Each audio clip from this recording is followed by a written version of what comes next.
Now let's look at web browsers.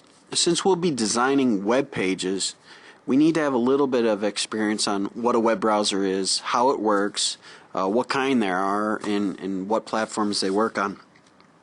One thing that's helpful is from time to time is to go out to a search engine and look and do a search on web browser usage statistics. And this website here, the w3schools.com, has a list of browser statistics which shows what percentage of people are using what browsers. And here we can see that Firefox in December 2010, Firefox commands the major lead with Internet Explorer and Chrome essentially tied for second, and then Safari and Opera in a distant fourth and fifth. One interesting thing about Safari, though, is the iPod Touch has that as its web browser.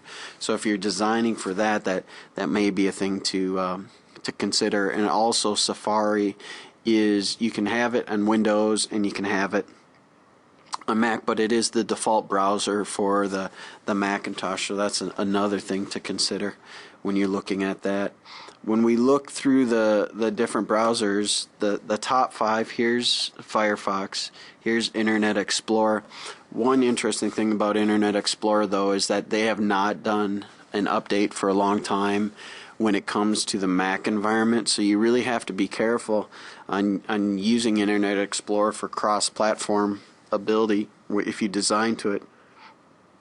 So I'd really suggest is, make sure that you get it to work on the Firefox and the Chrome, since those two right here obviously together have a large percentage, and they work both very well in the Windows and the Mac environment.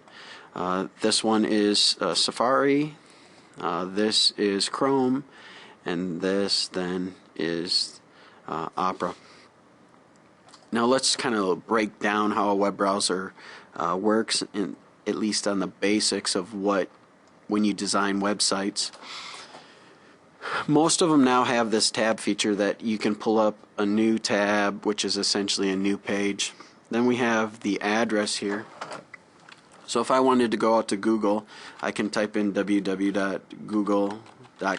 hit enter, and then that will pull up this area. And let's say I was doing a search on, let's say, pole vaulting. Okay. Alright, and then I wanted to find, a website on pole vaulting. One thing that's really interesting here is this piece. As you notice right here, you have the link here. I'm going to go ahead and click on this one. And on a browser, one of the pieces that we work with is that this up here ends up being the title. So I'm going to copy this and paste it into the rest of the browser so we can kind of see,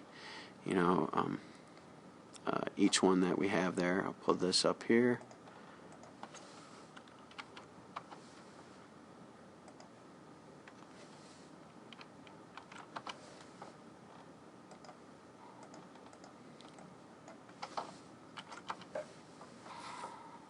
Okay, so when we look at the top here on Firefox, it displays it at the top and also on the tab bar. Internet Explorer displays it at the top and the tab bar. Safari displays it there. If you go Control T, you can have additional tabs and it'll show it there. In Chrome, it displays it at the top of the tab bar. There is no title at the top. And then in Opera, it's the same way, where it displays it right here. So this is classified the title of the website, and as we design websites, we'll see how we can add the title. When we're looking between the different website or the different browsers, I can pull this up.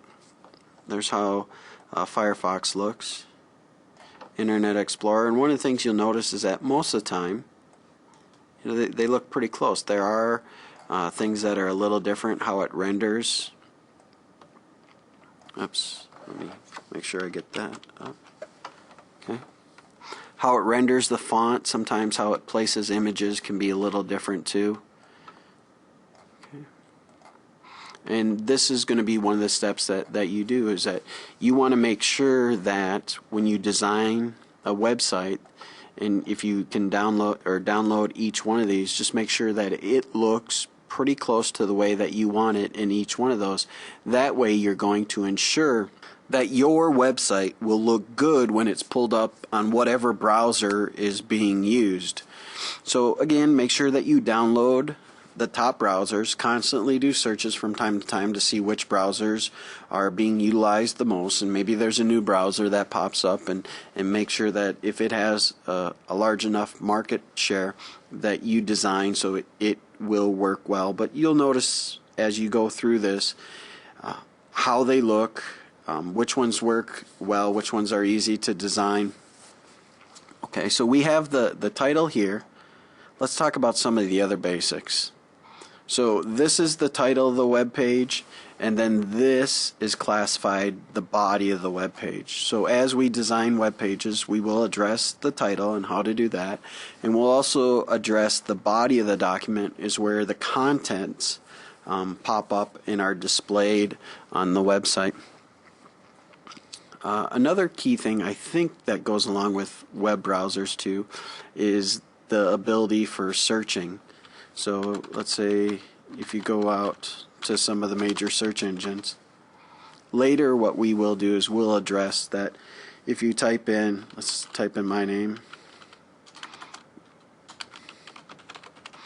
where I work, and do a search. So then you can see that here is my website, and we'll talk about how you submit your web page to a website so that it can pop up within a browser and be displayed there on your on the main page here.